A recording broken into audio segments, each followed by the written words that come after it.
Hey, everybody, welcome back. I'm Emily Moyer, and at long last, after way more months than we had originally planned, this is the first episode of Trilateral Commission. It's episode number 7, but the first episode of 2022. Michael, Howdie, it's been a rough ride, but my two good friends, we're back here together.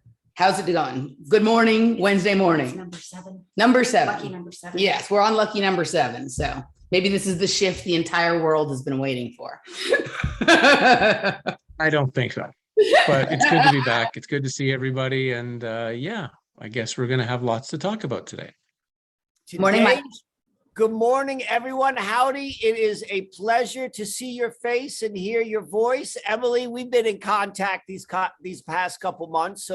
So it's a treat for me to be back and see you. And I'm excited to see what this conversation is going to be, because it's a little bit looser than what we have done in the past. Am I correct? Is that what the format is, Emily?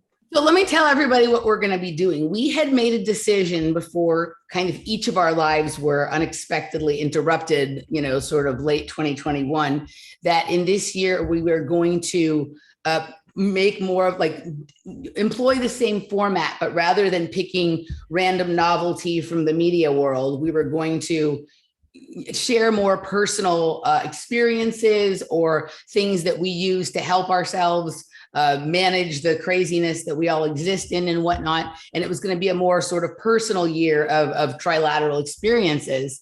And then we all got a dose of some challenging experiences ourselves. And so we thought, as we get together for the first time in 2022, maybe what we would do this first meeting is talk about some of the things that we've experienced, share our insights on them, and get the insights of one another on sort of what the takeaway could be, or the sort of, just sort of distilling the experience a bit and extracting the homeopathy. And then next time we'll get on with what we had planned. And I think we were planning Michael was going to go first next time, and we were going to share a particular person's sort of meditation and sort of reality building exercises. And I think we'll get back to that. But for today, we're going to share our own experiences and, hope that there's people out there that can relate and get something from the conversation. So, Michael, are you good with starting? I'm good with starting. I gave a little bit of resistance in the beginning, but that's just par for the course, I suppose. I always surrender into what comes my way. All right.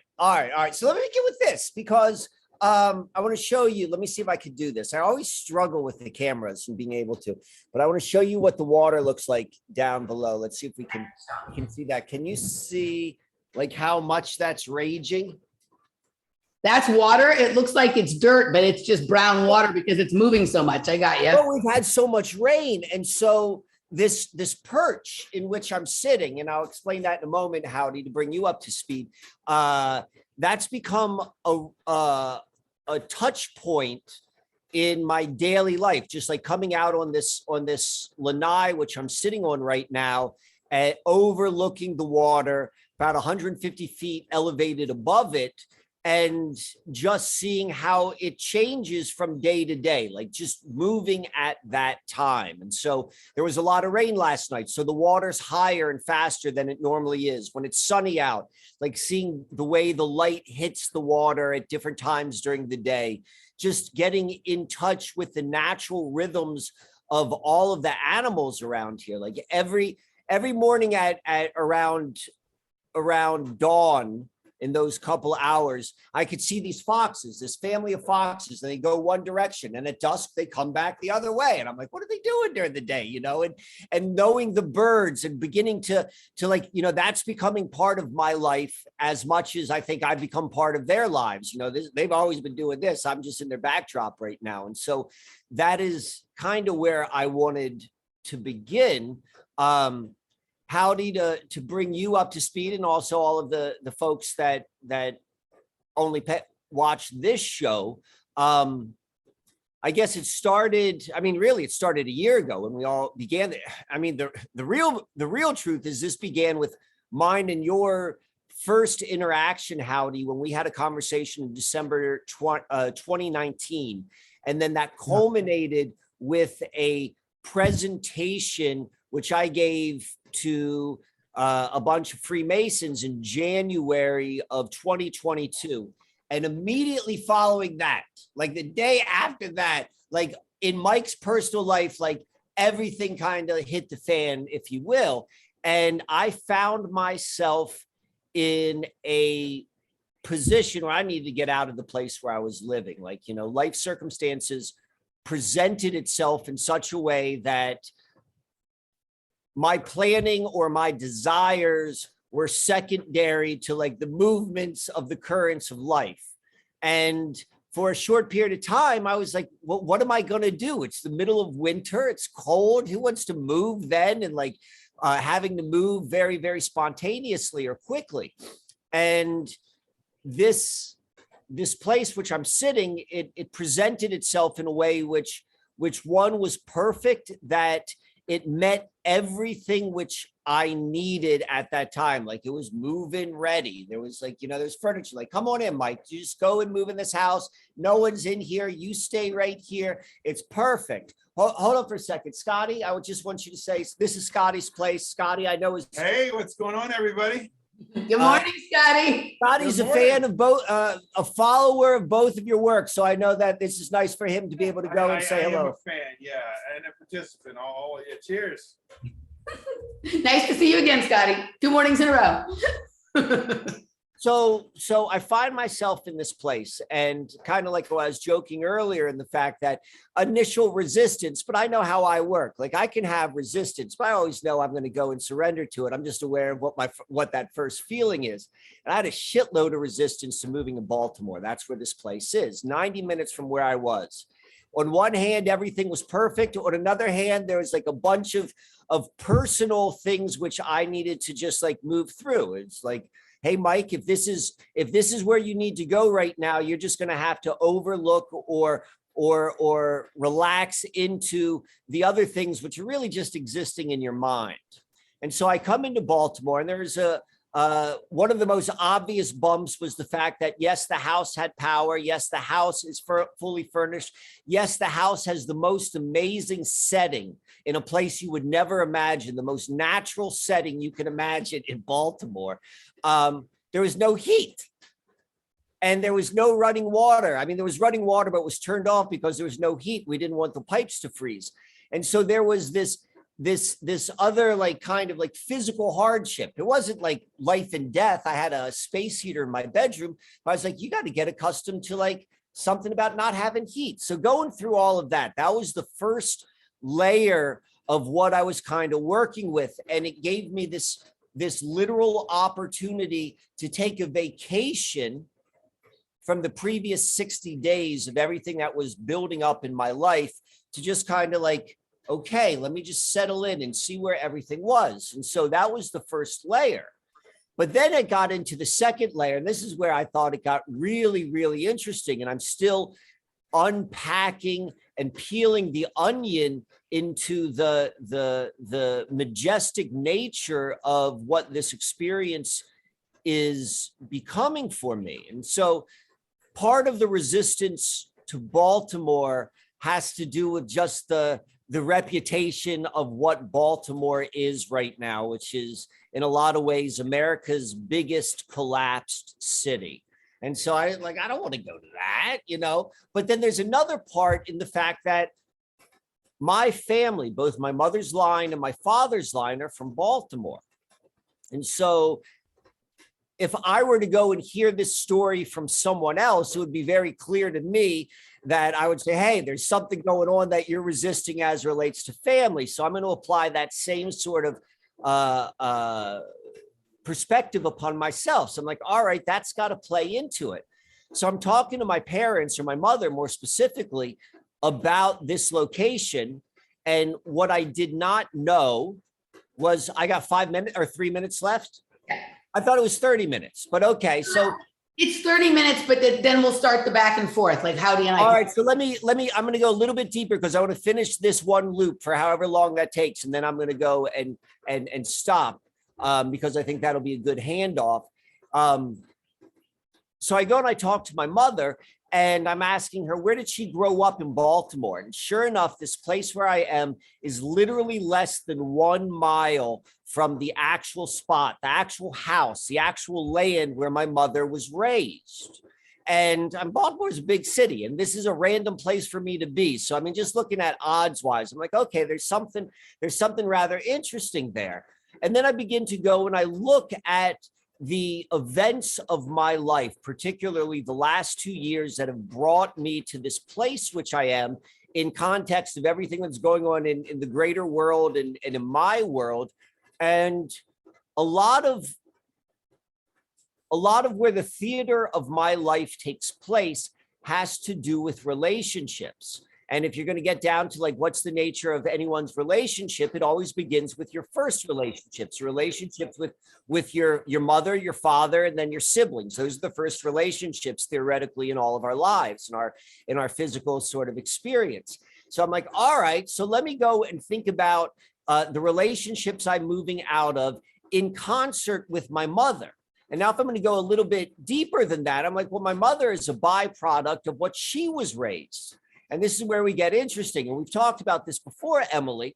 And it's the fact that my grandmother, when my mother was being raised in the 40s and 50s, she was in and out of mental hospitals here in Baltimore. She would go in and she would receive electric shock treatment. That was the order of the day. And then she would come back. But I don't know very much about anything more than what was she doing? Why was she going to these hospitals? Why was her behavior? What was her behavior that would be the appropriate response? I could only make assumptions. So long and short of it, if that was the influence that raised my mother, and if that was the influence that my mother then raised on me, and then that was the influence that I went and normalized with my relationships with all of my partners, I'm like, I've come full circle. So all of that's going on. And I've been thinking about that. Me and Scotty are talking about what is this place that is unfolding here in Baltimore. People are coming. I'm talking about it. People who watch this show, they're like, hey, Uncle Mike, let me come down. I'd love to hang out for a little bit. And we're beginning to see how this location, just like the way the note is being carried by both me and Scotty, the quality of what this bedrock land is, that there's something greater happening here, how it meets the individual. And so we started realizing that this is a real mental institution. This is a real asylum. Like, this isn't like what we think of the mental institutions anymore of nowadays. Like, this is the place where people who would go, where they need to get away from the friggin' Watico, where they can relax. A place where you don't have to explain yourself. And that's where like the actual healing, if I will use that word, occurs within the person. And so to wrap this circle, this story into a complete bow, it certainly seems from a certain perspective of a reclaiming of the mental hospital here in Baltimore, of what began, or at least where I'm beginning this line with my grandmother in this exact land, 1 mile away, going to these mental institutions and going through that system of healing, and then coming back.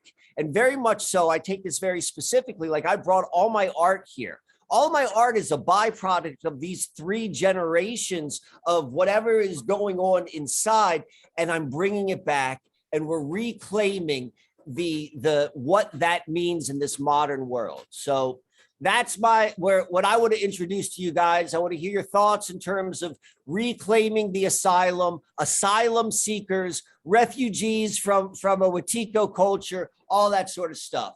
Thank you for the opportunity to present. And now I put the stick back in the circle, my friends. Howdy, you're up.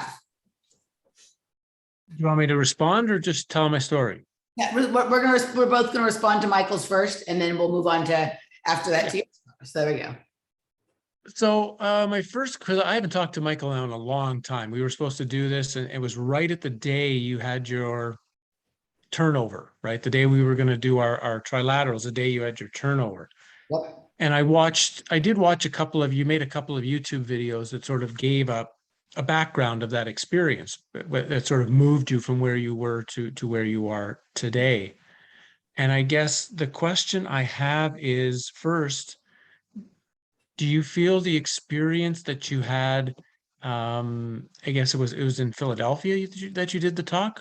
Was that Okay. Outside of Philly. yeah. Yeah. What do you feel that you're still carrying, you might say, that experience? Or first of all, has the experience itself now been cleansed through, you might say, or understood or seen, and you're now moved? Are you still working with that, with the initial experience that sort of was the catalyst for the whole change? Great question. No, like, and I kind of framed up the experience that way, and I still hold the day of, and I still hold, like, that's still how I see it, which is that experience was really just, if I want to go in and extract meaning, the meaning is that was an initiation, that was a threshold, and I said at the time, like, I don't know what's a threshold to, but it's a marker, like, on my life's journey. So when I look back at it now, I'm like, yeah, that's what it was. Like, I went through that. That was like the crowning achievement. What I said in the beginning of this introduction of, it started with mine and yours conversation in December of 2019. That's when I got that first strange Masonic letter in the mail, and it culminated with the presentation. And other than that, like, I haven't taken anything more than those two, the markers being similar in that way. Emily? Okay, so a couple of things. So, you and I obviously have talked a bit. And the other day last week when we talked, you started to introduce in a more significant way the aspect about your grandmother having been in mental institutions, and that the mental institution was located very close to where you are, right? And for right now, when I think this has come up in conversation, I don't remember with you before, but certainly about the fact that you were going to Baltimore. The family that lived down the street from me, where I grew up in Chatsworth, they were Catholic. And at some point, they went through, like, remember I told you about the son who would sleepwalk down to our house? Okay. Yeah. So at some point when the kids were like a little older, like in high school, the entire family, they were a French Canadian family. They went through a transition from Catholicism to born again Christianity, right? And sort of at the tail end of that, they all kind of one by one moved to Baltimore, to the place where the entire family now lives in Baltimore, right? And this is, when I was little, I thought of this family as being very, very different than me because they were super duper religious, right? And that was they were a very like moral and ethical family, where the Moyers were kind of wild and out there and all over the place, right? But as time has moved on, I've seen that there's more similarities than I would have thought. And that resonance of similarity began during the period of time where the one son was having the sleepwalking, right? And coming to the house, there was obviously this connection. They've all ended up there. I don't know if they have some sort of connection to that location from before that they're returning to as well. My sister, I think, is still in touch with the daughter, so I may be able to investigate a little bit there and find out, or whether this just became one of them moved there for work and they all clustered there, but I'm going to find out. But I think this sort of, like, you're in this location that you've kind of by choice or not been attracted to, that brings you back to this sort of, like you say, sort of exit from Wetico, right? Kind of thing. And there's this energy there, or there is something that that you're being drawn towards to sort out some understanding of who you are, what you are, and why you are. And then your mother is kind of this in between that grandmother and yourself, right? And a lot of what you and I do is sort of looking back into some issues about our family and the nature of how they've sort of express themselves through us, right? So I'm wondering if Baltimore is one of these places, and we have done an episode all about Baltimore in terms of the keepers, right? Where like, I mean, that's the secret that Baltimore keeps, is there's this energy there that can be done all sorts of stuff with, right? It can be crazy making, but it can also sort of be crazy resolving or something like that, right? And so the pull there, and you know, it's hard, even if we're uncomfortable and or unhappy in our comfort, right? Like you were in a comfort zone of sorts where you were in Pennsylvania, and something had to happen to sort of pull you there. But I'm just wondering what the larger significance is. Not just, obviously there's a significance to you, to your family, but all of these people who are there with you are not necessarily from Baltimore, including listeners who are like, well, let me come by, let me hang out, let me see, right? And these other people that I thought were so different from me seem to have been attracted en masse to the same place. So I'm excited to see how this sort of unwinds for you in terms of the connection between what is happening with our emotional, energetic, psychological, and even like epigenetic processes and location. Right. And what you said when we started, and I don't want to overlook this because it was your opening statement about you're watching this river just roar through, or this creek roar through today. Right. That's a lot of energy. Sometimes I wasn't clear when I looked down. It was like, that's just like dirt. That's like a dirt path, but that was water moving. Right. And there's energy that flows through these places, and sort of information or entity or whatever attached to some of that, right? And you're sitting there watching it, and it's an interesting idea based on the other conversations we've had about that land. And you called it old forest, Old growth. Old growth. There's probably many stories and many layers of reality built up around there to sort of peel through. And when the water comes rushing through, it sort of creates chaos, like throws all the puzzle pieces up in the air, and then you can kind of resort them, right? So after this rush through might be an interesting time. But I also want to pay attention to the foxes, right? Like we've been paying quite a bit of attention to the various kinds of animals we have meaningful encounters with, right? And I have this goose we have this goose that I just ended up having to wrangle and take back to the water the other day. But the goose medicine message, when you look it up, is about, for me anyway, I took it as for me, about rest and recuperation and stopping all my constant striving for perfection. So it would be interesting to sort of look into the nature of some of these animals that are helping to provide the new time and space structure for your reality, right?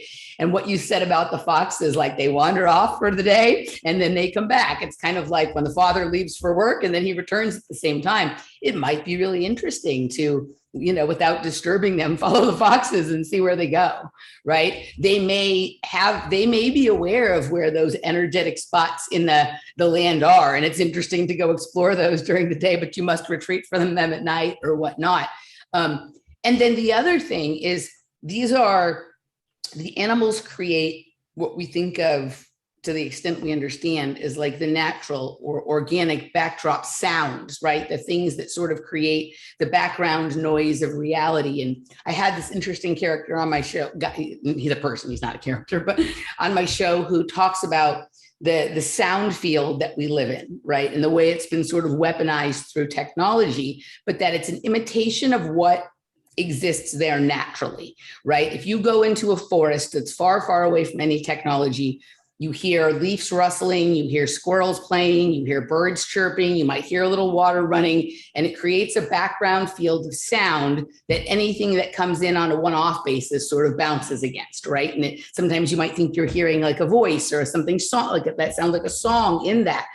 That's natural. We live in a world now where frequencies have been layered on top of that, right? But so there's that interesting like background of natural noise. Sonia brought to my attention one time that sometimes when she wakes up in the morning, it's completely silent, as if she has woken up before the simulation has been cued. And then one animal makes their noise. The dog next door barks, and then the cars come, and then all the other noise begins to start, right? And you're in this area where you're very, very close to all that natural version, not the city, not the traffic, not the buildings, not the horns or whatever, but seeing if there is some pattern sort of to that, right? To that background chaos noise that the chaos of our modern reality is actually modeled after, even though it's been weaponized, and just sort of seeing how they function in that space that obviously has all of this energy. I'm excited to hear about the foxes. I have recently developed a liking for foxes quite a bit, right? I saw this really beautiful fox when I was in Boston that I was just like really taken with like how elegant and beautiful looking it is, and to sort of look into the natures of foxes and how sly they are and the way they move around and whatnot. So I'm excited to hear about your family of foxes, but also just, Well, let me respond. Yeah, So, because you brought up a lot of really interesting points, so I'll try to work backwards. The All right. sound field is another one of the touch points which I've been interacting with since I've been here. The sound of the falls, it's called Gwyn Falls, is the water behind there. It creates a constant white noise in the same way ocean. If you're near the ocean, it's a constant, but it's not like a wave. It doesn't have that. You just hear the water rushing. And what's ironic is here it is in Baltimore, and the way the house is positioned on the street, it's positioned in its relationship to the water, like you really don't hear anything but the water. Like there is a sound bubble, and I'll go out at least once a day on the lower part of the deck, and I'll do exactly what you described. I shut my eyes and I try to go and make out. There's a literal aviary, like I don't know if you could see this right here, like that bamboo grove. That's like 30 feet up, from where it comes out. Every night at 7 o'clock, that's almost deafening for 30 minutes. And the birds, so I'll shut my eyes and I'll try to really see how acutely I can go and zero into the different sounds of nature. So that is for that reason and that reason alone, like that's been a big part of it. And then going to your other point about like, well, what is it about Baltimore? And I've asked myself that question a lot. And so getting beneath the level of civilization or city, but looking at Baltimore as a geographical entity, like what are the natural resources? Well, Baltimore is built upon a very, very prominent natural resource, and that's an immensely deep natural harbor, which has easy and protected access from the Atlantic Ocean. Like literally you'd go up the mouth of the Chesapeake for maybe 100 miles. Then you come up this other very large river. I think it's the Patapsco. And that brings you to Baltimore, which this is the Susquehanna River for those who are keeping score at home. And so this is a and it's protected. It's not right on the eastern seaboard. It's not right where the land meets the ocean, where the climate is a little bit more extreme. It's got a different microclimate system. And so what that means is on this energy line, which has been mimicked from the Boston down to Washington, D.C., like we can follow that line. Baltimore is right on it. This is geographically the location, which is different than Philadelphia or New York or Boston or even DC, in the fact that geographically it is, and geologically, it is like really temperate. It's a sweet spot for like where people want to live. It's not swampy naturally. It's not like it's kind of protected. And so I think there is something really true here. And if you go and you look at the history of Baltimore, and particularly what has happened over the last 100 years here, you begin to see at one point in time like this, what you see all of the signs of being a very, very grand and special city. And so tapping into that, I think that there's an element of that. So that's been how I've been seeing the more foundational or bedrock level. Like, can I get to the bedrock? And that's what this house is. It's built into the bedrock here. Literally is like going down to that energy and coming through it, having that reflect back through my own psyche, my own experience, my own whatever we want to call that. So that's my thought on that. Howdie, do you have a response to what he just said? I just have one suggestion from Michael. That is, I'm guessing you haven't been to the Baltimore Museum of Art yet. There are quite a few. Yeah, the one that looks like a, a Greek temple. Okay. Yeah, I would just something about it tells me that not only would there be something energetically in the building, but I know it's got like Mayan and Peruvian artifacts. It's got like Renaissance paintings. It's got like a ton of I think it's got ancient like stuff from the Pacific shaman stuff. I'd highly recommend going down there, not only for the building's energy, but the energy of the artifacts that are there. Something tells me you're going to knock into something when you go to that. Is that Wow. called the Museum of Art? Something like Yeah, I'm that? looking at Baltimore it right Museum of now. Art. Yeah, I'm looking at it right now. The Baltimore Museum of Art. Uh, Right. all right. Thank you for the tip. I am definitely going to go do that. So I just wanted to say real quickly, as you were describing your process with the waterfalls and the bamboo growth, and I was thinking, not like the ocean, but you are in Baltimore, which isn't far from the ocean. And the process that you were describing sounded somewhat like echolocation, right? And in fact, right when you were sort of talking about it, there was an echo that kind of came through the speaker. It was kind of interesting, the timing of it, right? But orienting yourself to your surroundings and where everything is based on the sounds, right? So I thought that was interesting. And then you said something about the bedrock, the ocean, right? And the deep harbor and whatnot.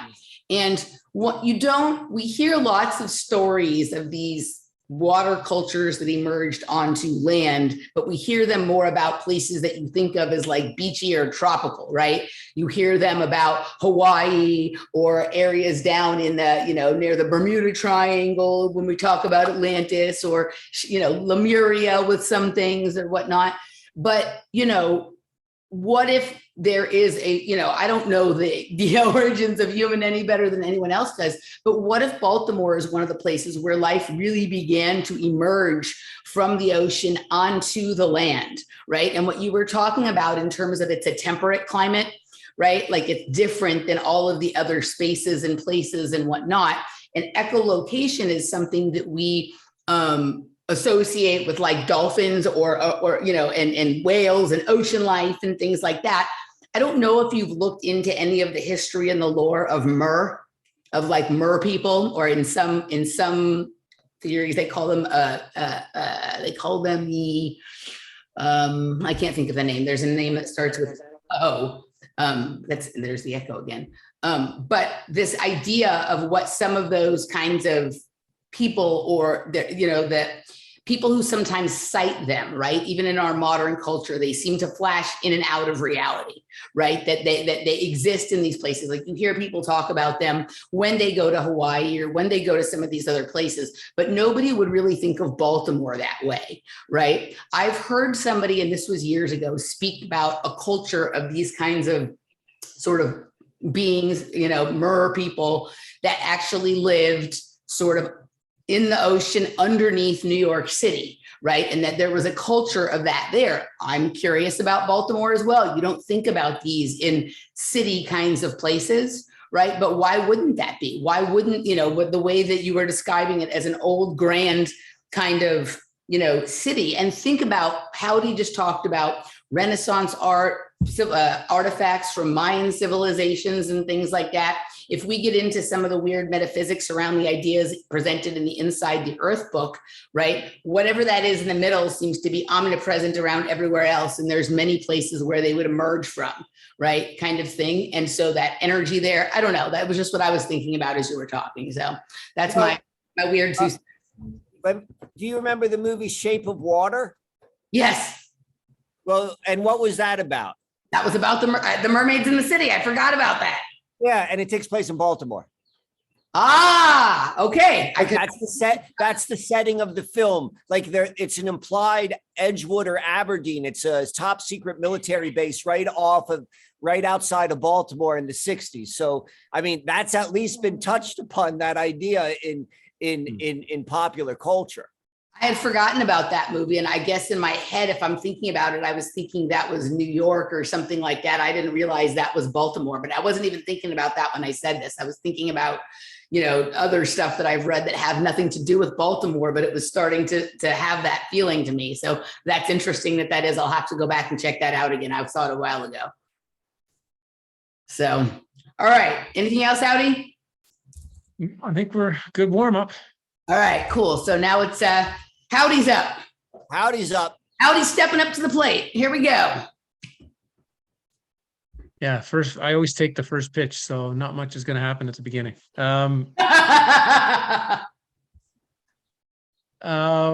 So yeah, it was also a very strange month for me. It's turned out to be quite surprising in a positive way. So my story has quite a positive spin to it. But we were finally moving from the farm that I didn't like, the farm I'd been on for the last year and just had the really bad energy and the real difficult life there, moving to a different farm only about an hour away, which was great. It meant the travel was okay. But in the course of the move, there seemed to be a very strange energy start to get created just after most of our stuff was gone, but not fully yet. So it was like, I'm here in the new place, but I'm not fully here yet. I'm kind of in this in-between zone. And in this in-between zone, I started noticing I was getting, of course, you're moving, so you're frustrated and you're a little bit stressed out and you're tired. But I was getting mentally kind of out of it. That'd be the best way to describe it. Like I kind of not be fully mentally clear with anything I was doing. And in a very short period of time, it culminated in that I was not feeling well. I was run down. I was tired. And all of a sudden, in about a 4-day span, first I sat on my glasses, these reading glasses here, which are quite expensive. I bought expensive glasses. I didn't break them amazingly. I sat on them, but bent them out of shape. I never do that. Like I never leave the glasses on the couch where I could potentially sit on them. They're always in a safe place. So that was odd. I think the next day or the day after that, I took my laptop and I was going to place it, and I'm in a new place. I wasn't sure where to put it. I had to charge it and I'm having trouble with a slower internet. And I placed it on a shelf, which was a really weird place to place it. As soon as I put it on the shelf, boom, it just falls off and busts. It just breaks. It's just dead. And of course I'm like, oh, it's not good, But what was nice was I noticed I didn't get overly angry about it. I was just very disappointed in myself. I was disappointed in not in the clarity and the recognition of like, boy, that's rough, Then about a day later or 2 days later, I was helping to cut our wood for the winter with the guy who owns the farm. Came back and I'm like a day later, where's my wedding ring? Like, where is it? I've lost it, And so again, it's this sense of I realized it just fell off my finger. I've been losing some weight and was getting, from the frustration and the tiredness, or whatever, it just literally slipped off my finger. And so I had all of this kind of, at the same time when just a tough time of life. I'm going through we're paying through 2 different places. I've got a huge Norwegian tax bill. I've got all of this stuff happening at the same time. Be happy you don't pay tax in Norway, by the way, really.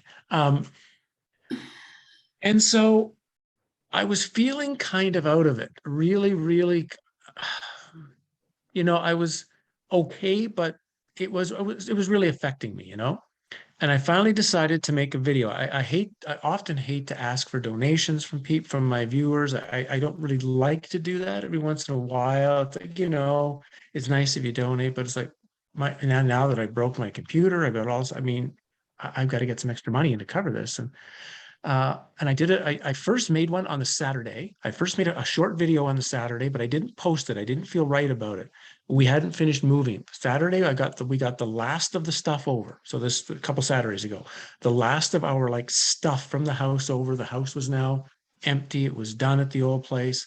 I made a new video the next day, basically just telling my story and asking for a donation. It would be really appreciated to help me get through this challenge and get a new computer for you, which I'm on now, which hopefully has better sound and better camera and everything else.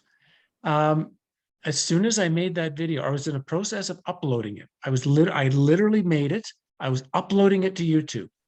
I thought I better take some garbage out because it was the day wasn't too bad. It had stopped snowing and there was no snow on the ground. And I thought I should just take a quick peek, just out of curiosity. Something drew me to look at the ground in an area where I dropped some gloves where I was doing the woodwork. And I saw this little glint of metal in the ground. Holy crap, it's my ring. Holy crap, you know? And what's mind blowing is the next, it's first of all, it's on a driving part of our driveway. So it's like a mud driveway. So we drive over that again and again. So within a day or two, the car wheels would have gone over that and pushed it into the mud further. It's snowed since that day almost every day. So it's been covered with snow for the last 2 weeks. It's like literally that was my moment to find it.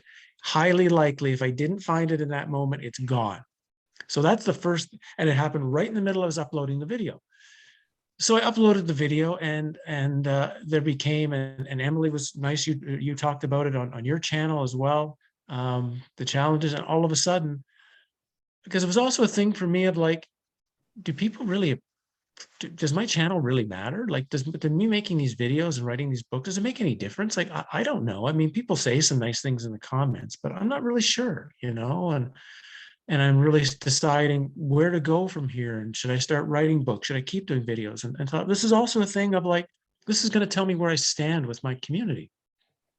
And it was the response was so incredible of how many people donated $5, $10, $50, $100 or whatever. And it was just like, it was just incredible. It was like, it's like inside, it's like such a wonderful feeling of like, not just the thanks of all of you who shared something with me and made a donation, but it's a sense of like, a realization I am sharing something with people. You wouldn't be sharing back with me if you didn't feel you were getting value out of what I was doing. And it redoubled my inner feeling of like, then I have to keep doing this. There's a value in what I'm doing, and I have to get serious with my books. I've got to put out some better videos. I've got to do more interviews, and kind of like it's pushing me into it.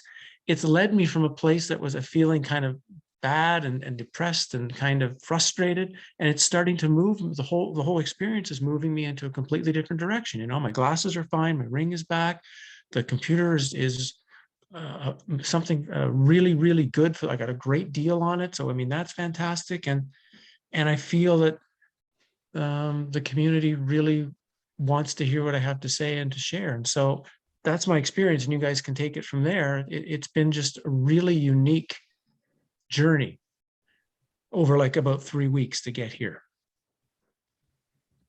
Michael, you want to go first? Do you want me to go first? You look like you're jumping. Yeah. I'll go first. The first thing is I want to go and reflect the fact that that felt very paralleled to what I was describing. Like different in the details, but similar in the trajectory. And a lot of that being like, you know, a little bit of like of discomfort, like nothing really like major happening, but it's still like, and then seeing how you're supported in a way that you didn't realize you're supported. You're like, wow, like I'm still doing the thing I'm going to do, but I didn't expect that support. And that internal sort of like, wow, that's really there. And how that kind of changed the perspective of what it is, the action that you've been doing, what I've been doing, and then that leading to a reinvigoration. It's like, okay. And so that to me, that felt very, very paralleled and familiar. So I wanted to say that, but the question I have for you, Howdie, is this. You mentioned 3 different places where you had like a little bit of engagement, one with the glasses, one with the computer, and then the third with the ring. And each one of those is a different part of your life, you know, how I see, how I interact, and who my partner is, and all of those sort of things. So what I'm curious about is internally, were there nuances in like how each one felt? Like was the ring, because it's more sentimental, felt a certain way? Did the computer, because you're like, oh, it's still computer? Like, how was that? How were those similar and how were those different? And both like the loss and then the regaining of each of them. Yeah, good question. Well, of course, the glasses was more of just like a close call there, that was going to be a lot of money to try to fully replace them. So it was more like just a close call. Warning The shot. computer, yeah, the computer, when that fell, that was at the beginning was just this feeling of how it was like, how could I have been that brain dead? Because all I had to do was put the thing on the ground and plug it in and it's fine.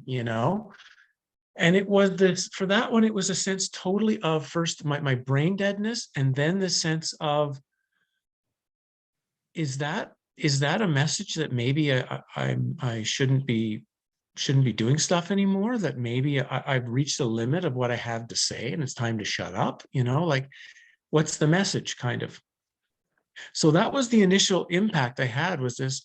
It was great because I didn't get overly angry, but it created a good week of frustration, of course, of trying to make sure the money comes in to pay for it. Then I've got to, what am I going to buy? And that takes a couple of days to look through possibilities, to go look at them. And then I had the challenge of loading windows myself, and I didn't want to pay somebody for it, learn that whole. So I wanted to learn how it all works, how you do it, so it became a learning experience just for me with the computer in general.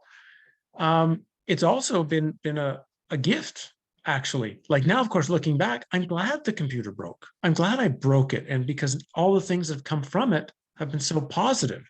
So that's been interesting. When it comes to the ring initially was a sense of, I think it's going to lead to something. The initial sense was, the first response is, my wife is going to kill me. That was the first, and we were in the car when I first noticed it was gone, but I thought I'd left it at our old place. So it's like, I know where it is. I'll find it. And it wasn't there. And oh my God, like this is not good. This is like not good. Like, and I was trying to stay very positive about it, but it was a sense of like, in a way, it's I've let her down. That's the best way I can describe it. That was the feeling of let her down by just, because I've had this problem. Actually, I don't have the ring now because I've taken it to a jeweler so that it can be made smaller, so it won't fall off my finger now. But the good news that will, I think, come from that eventually is, we talked about it, and she had some bad feelings of the origination of our rings. I don't want to get into the story of what it was, but there was she wasn't happy about the initial rings and how that was bought and put together. So my suggestion, before I knew I found the ring, was, okay, let's do this. How about if we find it? If we don't find it, I'll buy new ones. If we do find it, either way, let's have a completely new ring ceremony that's just going to be for us. We will make up the ceremony ourselves. And because our wedding anniversary is at the end of this month. So why don't we just do something that's personal, so that now we look at this and say, okay, we have our own personal story into it. So that's what I hope the positive will come from, that we can take something that maybe had an unhappy association to it, and at least put something that has a positive spin on going forward.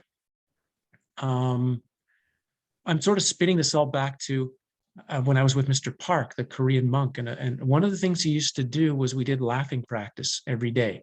And part of the laughing practice, we would go in and he would beat us with a rice spoon. The idea being that— He beat with a what? a wooden rice spoon. We would lay down, A spoon. weak Okay. it on a table, smack our back with this wooden rice spoon. It's supposed to be not hard. It's just enough you would feel it, but every once in a while, and you're supposed to laugh, with the idea being, when life gives you pain, you should produce the laughter to instantly neutralize the pain of the experience, pain of life. So that memory came back during this whole experience.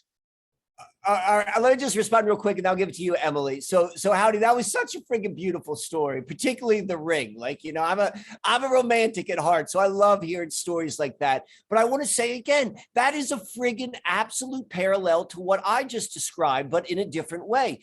One is a reclaiming. Like I said, reclaiming the mental institution. And I talked about relationships and mother lines and like something that wasn't quite right, but there's something where it's going back to bedrock and renaming, reestablishing, whatever, reowning, whatever, like that's the same thing. Like that, when I see it happen 2 times, I'm like, is this a pattern? Like, is this like, you know, the energy of the time, like of this reinvigoration? But thank you for sharing that. I love that. And I love the laughing and the hitting with the spoon. I think that's a great story. Thank you. Yeah. Emily. Okay. So, all right. So I think the most interesting thing, I think those are 3 like important sort of spots of your life, as Michael said, and whatnot. And that this all happened while you were moving, right? Ooh. And I can already tell just from this small amount of time we spent with you today that this is a much better location for you. It just feels warmer. The other place was so white, right? And it just felt like that cold snow that you hated and whatever. This has nice wood. It feels warmer. The art sits nicely on it that you have behind you. And astrocartography is a thing, right? And even though you didn't move very far away, you may have crossed a line in terms of a place that is good for you and good for your relationship and good for how you relate to the world, from that was bad into a spot that is good. And there had to be this realignment of everything. So you sat on your glasses and they didn't break, but they bent. So they now sit a little bit differently on your face, just slightly. And it's affecting the way you see things. Like sometimes we don't need a major overhaul. We just need a little adjustment, a little shift in the way we see things, right? The computer fell and it broke. Maybe it was time for a new computer. Think about how much information is stored on your hard drive in your computer and just like your life, right? You've shared lots of emails, some positive, some negative. You created lots of work on that computer. Some you like the result of, some you don't. You've made ideas that may have been true or may not true. You had all kinds of stuff there, right? And there's been all sorts of updates and upgrades. And we've been through this big transition of technology and all these things that have happened. And it's all there on the computer. And maybe it was time just to discard of all those layers of information and begin anew. Right. And the other thing I'm going to recommend that maybe, and this isn't something I normally go to, but in this case, I think it is. My friend Jeff, whenever he buys a new computer, which he does a lot, he's very into technology, but he makes a declaration that he posts on the hard drive of his commercial about his rules and laws of what will happen on his computer and what will not, how the information that is exchanged there and stored there and whatever, what is acceptable to be used and what is not, you know, kind of thing, right? And what the ramifications would be for anybody who penetrates that. And for him, right, that feels like it's a way of saying this computer belongs to me. And we understand there's all this craziness around technology going on out there, but this is my intent with the computer. And this is what is okay for me, right? Just kind of doing the same thing we do, like we go into a house and we sage it and we sort of set the bubble, like doing something like that, right? And this process that you did where you took responsibility for the installation of what can be the problem and the way that we interact technologically with the world, I think is goes nicely with that, right? And then the ring, right? So there's that. Then there's the ring. And, you know, like everything is being adjusted by this move. And I know that it's been challenging for both of you, but particularly for you, being in Norway, being on the farm, being where it's cold and whatever. And that has effects everywhere. It can't not affect our relationship. But this was a chance. And this whole conversation you had about the and the discussion of maybe the origin point of the ring has had, right? I mean, this whole thing is giving you a chance to reset. So you've reset the way you view things. You've reset the way you interact with the outer world based on the new computer. And most importantly, you've reset the most important relationship that you have day to day with the person that you're with. And it all happened over the course of the move. And so this realignment is major. But then there's one more thing that I think is huge. And I actually think this is bigger than any of the other 3. You gave people who love you a chance to show you how much they appreciate your work, right? You have been I've known you for about 1.5 years now, something like that, right? And, you know, I'm buzzing around all the time with a lot of energy and whatnot, but sometimes you feel a little depleted. You put a lot of information out. You express a lot of wisdom, and there's something very different about you than anyone else in our space. And in a second, I'm going to tell you what I think that is. But it's all been one-way traffic, right? Even though whatever we think of money and the difficulties it challenges, it is an exchange of energy. And people, when I heard about your thing, I made my donation. And then that morning I was having a Patreon group chat. And so I told people, and everybody was asking for the link, and people were very excited to be able to help you. You never ask for help. You don't charge for any of your work, which I think is very true to who you are and a beautiful thing. But that doesn't mean that people don't want to compensate you. And up till now, you haven't really allowed it in any way that people could understand or figure out. Sure, if somebody contacted you, you might have told them, but like people, they want a button they can click on. That's just the reality of the world we live in. People were excited to help you, right? They were like, it was like a dam broke and people could send energy your way. And they want to appreciate you because you play a very important role in this scene, right? You have a certain level of wisdom and reflection based on your personality and the experiences you've been through and whatnot. That is a little bit like more like wisdom based, and like you don't get so carried away with some of the novel ideas that some of us like to pop off and whatever, but you're also not dismissive of them. You will engage a lot of people, that others who are considered wise or maybe even a little bit elders in the community, and I'm not talking about age, think is sort of childish and ridiculous. You sit from your spot of having a lot of experience and you express those things you've learned, and you're willing to play with the wild kids in the class too, and offer your insight on their ideas that they're generating, which are exciting. So you're sort of, tempering us and mentoring us along in a way, and also sitting on your, meditation stone and offering your own viewpoint and whatnot. And very, very many people, when they get to a point of wisdom, they're not willing to engage the younger kids in the class anymore. And lots of people who are very bright and talented and run around generating all sorts of novel ideas think that they're too smart to need wisdom that comes from somebody who does it different. And you occupy this nice space that no one else does. And whether people can identify it as that or not, they're very appreciative of it. And it was very important to the community that you allowed them to help you. Thanks, Emily. That's there's so many nice things that I've heard in the last little while, like what you just said. And it's I'm still actually learning just to take all that in myself and just get comfortable with that. Like I say, I spend so much time giving. I sometimes don't take as much time to just let things come in. Mm-hmm. I'm going to end with before we change over, and just say, I feel totally different in the new place. Like literally, I feel completely different here. I know there's going to be a complete changeover. And just to tie in with all of us, in the first week we moved in, wound up seeing here on the farm a moose, a deer, an eagle, and a number of times a fox running across the field. So it's quite the change. And I don't know if I should be able to pick this up, and you can see, maybe you can see out the window. I don't know. There's the lake right outside the window. It's beautiful. So we have a lovely view, and there's a mountain right behind, which once the snow goes to walk up. So we're both quite pleased. It's just, we're still not fully, we're just grounding, like all the boxes still aren't emptied yet, but yeah. So thanks for that. And, anyone else with anything else to say, or should we move on? One last thing, if that's okay. So, Emily, I loved how you framed up everything which Howdie was saying. But then when you were describing Howdie, and you did a beautiful job doing so, like in this position of like, very grounded and very like, Howdie's a serious guy, but he'll listen to anything, and like he doesn't really move from that. He's like, okay, All right. And all I'm thinking about is like, I'm like, that's a result of all of the spoon beating. Like you can only hold that space because you've learned, like, I can hear anything and I can hold like the contradiction. Like it doesn't affect me. Like I want to hear what you got to say. And I love that. I love that.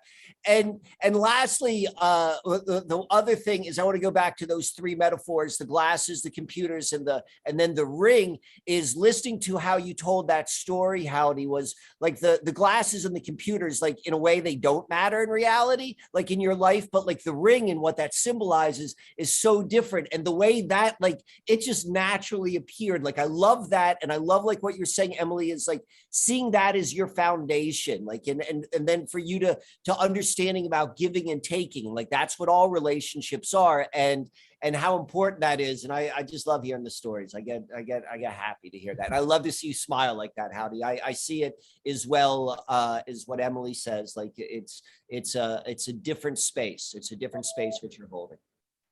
And just to Laura, while we were chatting here, looked up the Fox medicine card. So I'm just going to give the brief synopsis since we've all had a Fox interaction.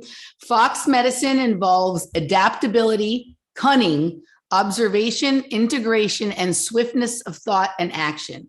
These traits may also include quick decisiveness and sure-footedness in the physical world. Fox's ability to be unseen allows it to be the protector of the family unit. If danger arises, Fox is Johnny on the spot. There we go. So that's the Fox medicine. All right. So now we're on to, You're up. I'm up. You're up, So, Emily. you know, I've been thinking about what I might talk about here, and some of it even became clear while I was listening to you guys talk. So since our last meeting, I went through sort of a mini version of the entirety of what the last kind of 2 years have been with the nonsense, right? So we were sick right before all that cut loose. December of 2019, we had some horrible thing that, you know, whatever shifted me personally. And then we got into this stuff with the lockdown for a couple of years that launched me into a new space in terms of how I worked. And what that did is I was no longer working outside of the house. I was only working in the house. I was on the computer a bit. And what had been something I did on the side and sort of for fun became something I did full time and how I made my living.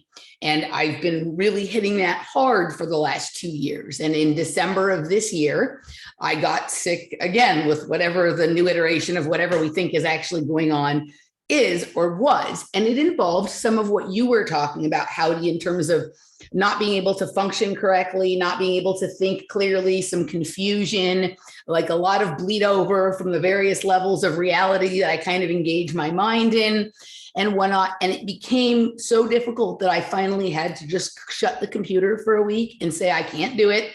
And whatever that means, and just basically sit on the couch and, you know, not feel well and eat oranges and toast and, you know, kind of just wait it out and allow people to help me and to allow, I'm not a person who likes to take stuff, even supplements or whatever, but I had to admit that sometimes I need help and sometimes I can't keep going. And since, you know, I've come back from that, I've been struggling because it became clear to me during that time that I needed to find a better balance between work and the rest of my life, and also between the box and the larger reality, right? And I've been struggling with that since then. And one of the things that has happened to me in the last, so about 6 weeks ago, my Vimeo account was deleted, right? And that's how I make the private patron content. That is how I make my living. So I've spent a lot of time problem solving, working on solutions. It's still not completely dealt with, but people were supportive and patient, and I'm still working on it. And also I am not able to spend as much time at the computer as I used to, partly because of things that are going on with my body and my back, but also just because I'm starting to have a drive for much more life outside of this kind of thing. And one of the things I've noticed is I've done all of this backing up of videos and having to change things over to other formats and whatnot, is that when I spend a lot of time at the computer, particularly doing computer processing type of things, uploading, like rendering videos, editing them, I begin to feel the same way that I used to feel when I was on drugs. I feel like I did when I was on meth, right? And it is like, it's very, and I have even identified exactly which program I'm running on my computer when I feel the most that way. And I start to feel myself doing some of the same stuff that I did when I was on drugs. What's that program? Camtasia. And there's others that do it too, but that's what I use to sort of cut and edit the show and put things together, especially when I'm like separating parts or putting things together, right? And I realize that, like, even though I don't do drugs anymore, I still have a lot of the behaviors and like little tics and weird things that I developed when I was on drugs. And they're always worse when I'm around the computer, which when I was on drugs, I did a lot of being around the computer. But also over the course of my information journey, I have dug into all the weird holes about the possibility that the things we're breathing in and maybe what was in the drugs are tiny little nanoprocessors and computers and whatnot. And was I running programs? And I've had all that weird stuff, right? And but I've come to identify it exactly when I'm working at the computer in a certain way for a certain amount of time. And then the other day, one of our listeners who listens to all of us, she had turned me on to this gentleman named Jeffrey Mishlove, who has a program called New Thinking Aloud. And he's been around for a long time. And this video that was from like the early 90s, it looked like he was like on a regular TV stage set. And he was interviewing this guy named Theodore Rosinski, who was talking about the cult of information and the problem. This was back in the early 90s, he was talking about this. The problem that has happened in terms of humans being convinced that they are like computers and that when they're thinking that they're processing information, that that's the purpose of the brain and the human mind is to process information, right? And that it's not, that it's good. We have that ability, and it's, you know, the introduction of computers has been good in terms of like, sure, it makes looking for a flight or looking something up easier, right? But we've all been sort of inducted into this cult where the idea is the better that you use your mind to process information, that that's thinking and that that's good. But that is not actually thinking and what the brain is for, that it's for idea generation, idea manipulation, and then like being able to sort of discern good ideas from bad ideas, not just computational processes, right? And that what's really happened for me over the course of the last 2 years, because I've been sitting in front of this box, is I'm starting to feel that effect of my brain becoming sort of assimilated into this idea that information processing is the most important thing, whether that's what I'm thinking or choosing or not, that's been happening. And we all think about, you know, the last 2 years of lockdown, we know all these, you know, sort of mind control programming and social engineering that's happened over it, and loss of freedoms and loss of rights. But no one is talking about the shift that has happened in the human mind for everybody, as we've been focused solely on this for 2 years because we haven't been allowed to leave our house. If you're trying to transition a population from like the way that they used their mind before into a new way where the human literally becomes the computer, and the DNA, in fact, that you've told them does certain things that may be different than it actually really does, is part of that storage and processing kind of thing. And there's been all this crazy stuff going on around that, right? That really has been like what the 2 years has been about, is to shift us from a society, however weakly able to generate and discern and manipulate and analyze ideas, into one that is just performing information processing by having us sit in front of a computer that is running all of these programs in the background, that is sort of aligning our brain to that job. What is, like, you know, entrainment, right? Like brain entrainment, neural entrainment. And that was as important as any of the other things that have been happening in terms of law and mandate and, you know, rules and stuff like that. And that I'm very clear on this. And once we become clear on something, our like a lot of people will be like, well, then we should just step away from the computer, right? We should step away from this and we should get away from it. But this has also brought me a lot of things that are important in meaning. I mean, Michael, you and I have certainly generated a lot of interesting ideas, and we've processed a lot of information. And I have interactions and meaningful conversations with the two of you and many other people.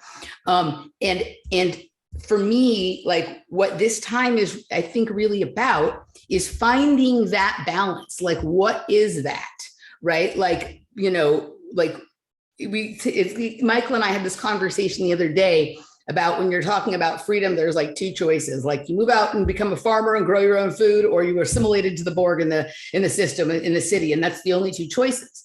But we are also presented with that in terms of how we use our mind, right? We either are, you know, creative, organic, natural thinkers, or we're bots that use the computer all day. And I think like neither, you know, like what is that balance point? What is that midpoint to where I'm maximizing the use of the mind that is that of Emily, right? And how does that play into the rest of my reality, right? Like I've been feeling in my body over the course of the last couple of years, a lot of aches and pains.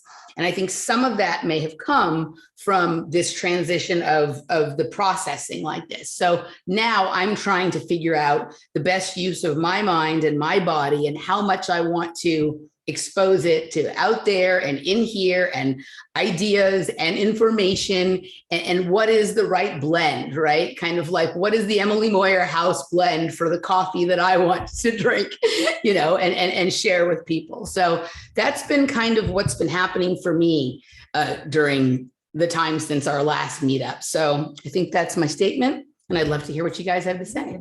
27 seconds. I'll go first. So where to begin? Obviously what you're saying about the technology like hits me in my sweet spot. That's been what I've been talking about for like a year, and that sort of dance of like what technology is, how it changes us and consciousness and thinking. And I love what was new for me listening to you describe that was just being incredibly clear, like it's just processing information, using the mind as an offloaded processing unit of the machine, which is very much what all of the, like, that's the nature of cryptocurrency, the internet protocol, and all of that is about offloading processing. And so I think that's a fascinating observation. And I think that it's really, really insightful of yourself, Emily, of recognizing like that sort of bind which you have found yourself in with your relationship with the computer, your relationship like with just stuff and life in general, and then like how it affects you and all of that. And I think that I get really excited when you talk about like, well, there doesn't have to be two paths, because in a lot of ways, I can do that naturally. Like I've always said, like, we got to get off the internet. And I do think that's the truth. But then I want to go and shut the door. And you're talking more of like discovering the middle path. And I want to tie that back to that beauty of a gem which Howdie introduced to us about the laughter meditation, not just sitting there and practicing laughing, but being able to laugh in the surface level of something is painful. If you can do that, if you can develop that internal skill set of finding a different place in these two extremes, well, then that is how you find the middle path in anything. And so I would say very much what you're describing and what you're unfolding and discovering, which is like, how am I still able to interact with this while I still have to deal with the internet and computers, yet not become this thing which, if I'm not conscious of it, pulls me in? Like, that's the skill set of laughing when you're being hit. It's like, how do I hold that space? And so, you know, this is all connected. I love it. I can't wait to hear what Howdie's got to say. But thank you for sharing that, Emily. I haven't heard you go down that path before. And so I always like it when we get a little bit deeper into each of our inner worlds. Yeah, the other thing that, as you were talking, it also just, I had this thought before, but it clarified. The guy called this the cult of information, right? And the experience that I've been having is like the information, like the meth had been replaced with data. So like information for people like us, especially those of us who like to tear apart reality and try and put back together according to what we think is true or wish was true or whatever it is, we've become as addicted to these tidbits, these data, these bites of information as I once was to the meth, and it's having the exact same effect. Right. So I don't do drugs anymore, but it literally mimics the exact same feeling. And that is that there's constantly this thing running in the background, right? That no matter what you're presenting here, there's some motor running in the background that is doing something that is not sort of directed by your own internal, like actual real idea generator or thought process, right? And so you think about it, like when somebody becomes a drug addict, right? Like a drug dealer, all the people that come to him on a daily basis, it's like he's got his own cult, right? It's the cult of meth that's grown around him, and he can do no wrong because everybody wants to make sure they get that. And it's sort of the same with this cult of information, right? No matter how dismayed we are, whatever's coming through this, we come back every day for our dose of Drudge Report or Zero Hedge or whatever, YouTube or whatever kind of thing. And, it does change our behavior just in the same way that the drugs do. So, yeah. Howdy. No, that's a fascinating piece of information. And it came up with, two pieces that one was just from what you just said, this idea of, because as you know, I've had this challenge for the last 6 or 8 months, and that is, when do you finally stop researching? How, like, I've had this issue of, now that I found out history is a lie, do I need to keep digging into it anymore? All I'm going to find out is another lie. What's the point? It's like, but like you say, it's a perfect example of the internet world now has become a perfect trap for you to just keep going. One more thing, one more thing, one more thing, one more thing. And I've seen that from a lot of people. They won't stop.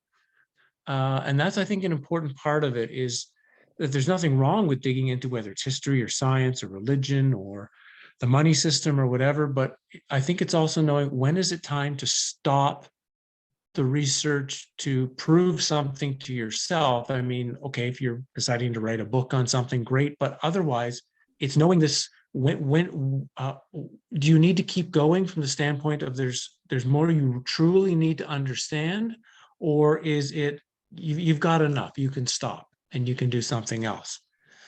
So that's the first, because I've been going through this really challengingly for myself over 6 months of how much to do, how much not to do. And like you say, a lot of people, they came to me because of the World Fair stuff, and it's like I've stopped talking about it, other than the thing that just happened in Dubai, by the way. I should say that just so you know. There's a World Fair was going on now, like right now, and it's just ended. They ended it with the World Government Summit, where they laid out a massive 2-day program of how a one world government system is going to be presented. But anyway, the second thing, and then I'll let Emily talk about it, is this idea of, this is something I was missing at my last farm where I was at, and that was a place of power in nature. Previous to that, or maybe it wasn't even until I was the first place I'd moved to Norway with my wife, there was a place in nature that had great power to me, where I could just go and sit there, be still, and it's like I would be energized, I'd be recharged. It didn't matter how tired or frustrated or anything else I was. I could just sit on this space for like an hour, and it would all just drain out, and I'd be refilled, I'd be clear again. And I haven't had that for quite a long time. And I think now, especially coming out of winter and everything else, and with the technology, because technology drains you in one way or another, it drains you.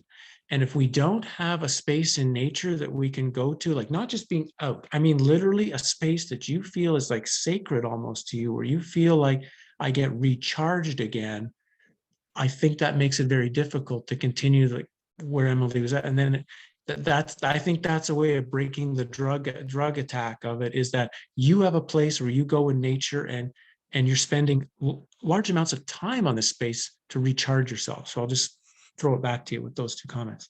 So I'll start with the second one first. And yes, that has occurred to me in both that I probably need to do that more. I do spend a good amount of time outside every day, but I probably could stand to find a spot that really feels good to me and intentionally spend time there. But we also talk about changing the way that we work and spend our time so that maybe we're working 3 weeks on and then taking a week off and like going somewhere else. Like maybe rather than buying a house here in town, getting a tiny house somewhere an hour outside of Austin where we don't have this stuff, right? And working in town for 3 weeks and then going out for a week or something like that, right? Just getting into a cycle where we can charge up and then go discharge and, kind of, come up with the process that feels good and separating our sort of living space, like our relaxing space from our working space in a more significant way.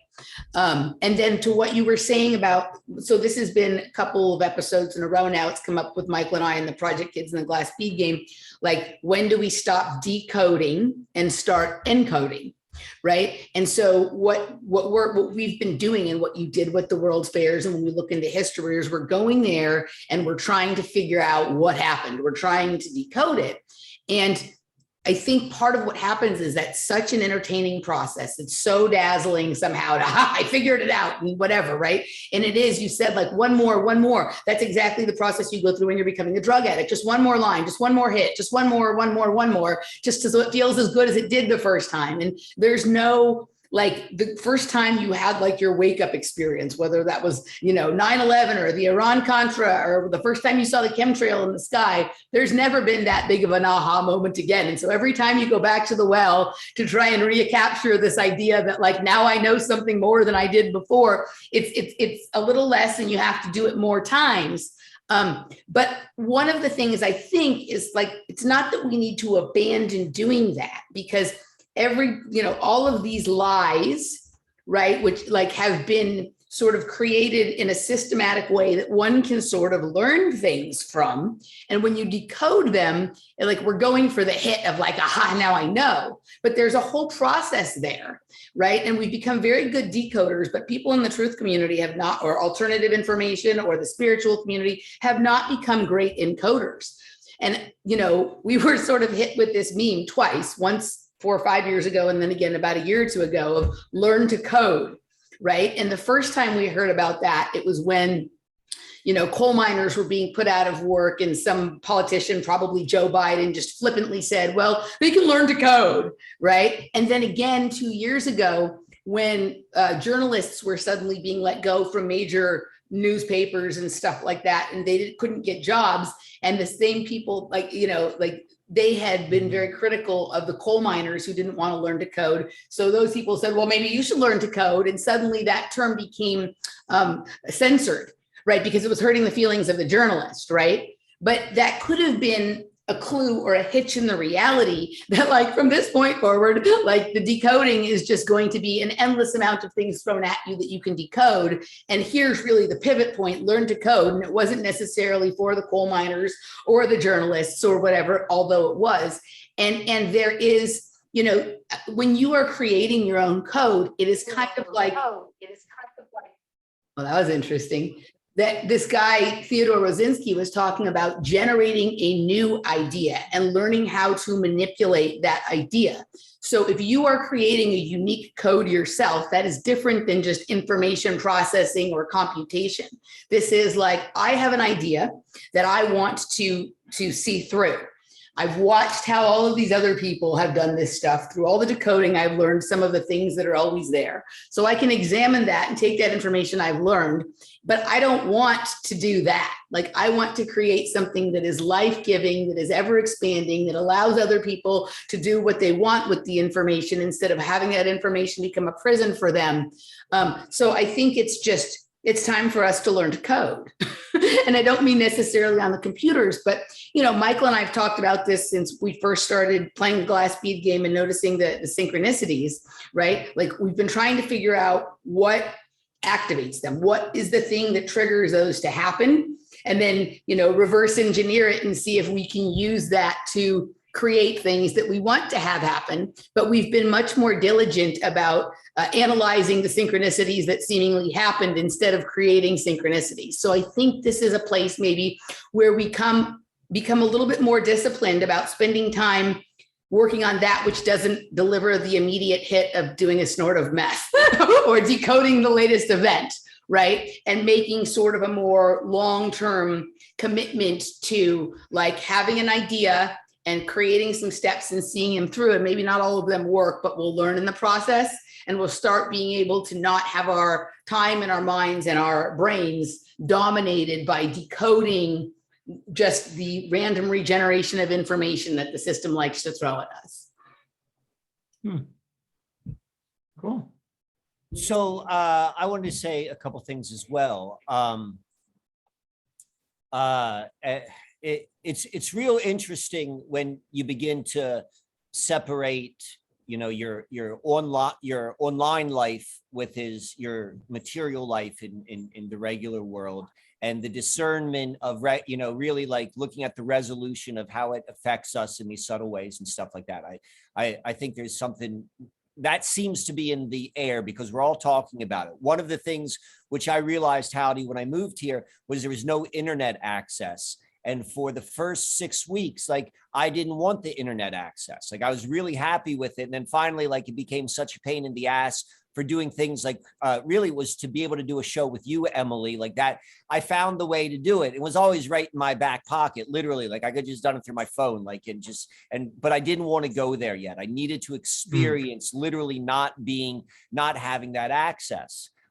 Regarding the having your sacred spot in nature, like that is, I can't further agree with that, about that being a practice which really helps you walk that middle path in terms of like not getting sucked into the downward spiral vortex, which the online world, like it has that capacity, like it's going to suck you in. And particularly for people who have a natural curiosity, you know, that's what the decoding is like people who have a natural curiosity, like, look, here's all the things in the world which you could go and research in a way no one has ever had access to before. Like, you know, before you may have had a library, but it would take you 1 day's worth of research would be equal to 15 minutes of modern day research and for how much you can get. So what I think is what the truth, which is, or the principle which is pointed out in this, is the fact that we do have a curiosity and we do have an inquisitive mind, and that is part of the human experience. But how do you use it? And what if you go and you apply that? Like, I love applying that level of curiosity into other human beings, into why is this space special? Like, and these are like more rhetorical. Like, I'm not like trying to define it as much as like I'm opening myself up. Once you've identified that location, your sacred space, bringing that awareness, that curiosity, which would normally go into the decoding, as you put it, like, you know, what's the way that I get to go and experience that decoding, but in a way which then kind of works for me, works for life, and works for what I want to encode and want to. So I want to just tie that in. I want to throw that 2 cents in. Cool. I like it. I love it. Anything else, Howdie? Not so much, other than I think one thing that's come out of this, certainly for me, which I really like, 'cause I think I've got like 8 interviews in the next 11 days or something. It's going to be like busy time, is a reminder that I think we should be taking 2 or 3 day like screen breaks, full days, 2 or 3 days in a row of literally just, you can't look on it unless, like, you know, your bank's gonna take your car away or something. Like, it has to be that critical, and you schedule every couple of weeks 2 days in a row where you have this complete break. I think that's a perfect message to everybody, me included. Agreed. Well, let me ask you this, just go by your instinct, Howdie. Put that into a lunar cycle. Where how many days would you say in a 29-day period that you would think that you would want to break? Ooh, in a lunar period. Well, if we're going to do a lunar period, then I would say 4 days in the 28-day period, 2 4 in days, each okay. set, 2 in each 14-day period. All right. Because I like what you're saying, but I like to have format. I'm gonna play with that.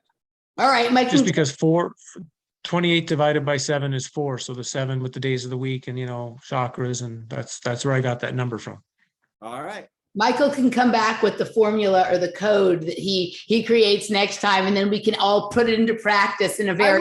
You know what? Like, I like this. Like I think we're all kind of agreeing. Like the first year was fun. It was novel. Like we got to flex our online muscles. But I like what we're talking about. Like for future things, like we play with these ideas and we put our minds to that. Like things which we can experiment with and inspire within each other and with all the viewers. So I'll take on that. Like next week, or next month or whenever it is we get together, I'm going to introduce a model based upon the screen time and the lunar cycle.